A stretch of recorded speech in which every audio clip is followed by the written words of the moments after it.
anti-terror centres in all 12 regions. It's been announced by the Prime Minister Manuel Valls. The aim is to provide a means to stop vulnerable young people being sucked into radicalisation and jihadism. The French government believes nearly 9,300 people in France have been radicalised and are capable of violent actions.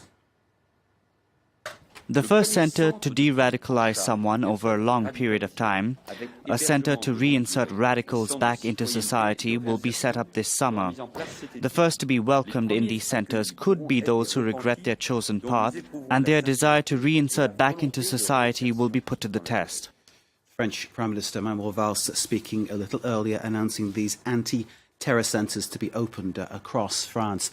Let's bring in for analysis Ricardo Baretsky, who's president of the European Centre for Information Policy and Security. Ricardo, thank you very much for joining us here on France 24. Do you think these anti-terror centres will work? I've got a lot of strong doubts about this. Using strong words such as deradicalisation, what does it all mean? And at the same time, how do they come to these concepts? I think that we have to pay attention to these types of wordings and these type of concepts, because this is programs that is what we call quickly invented. They are not programs that is based on proper research. And I think this is a very serious situation because we as a public have to understand what is the risk of being risk in this decentralization program. Is the real issue that you're outlining here is that this doesn't really get near the causes, the root causes of the problem? Absolutely. We have to understand that what is radicalization and what is de-radicalization.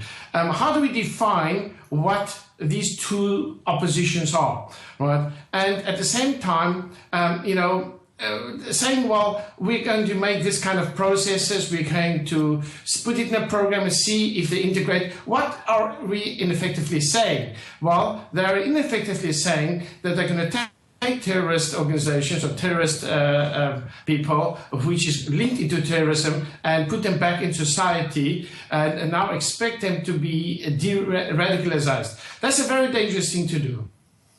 But I suppose the issue that Manuel Valls is facing, and all governments in Europe are facing, is that they need to do something.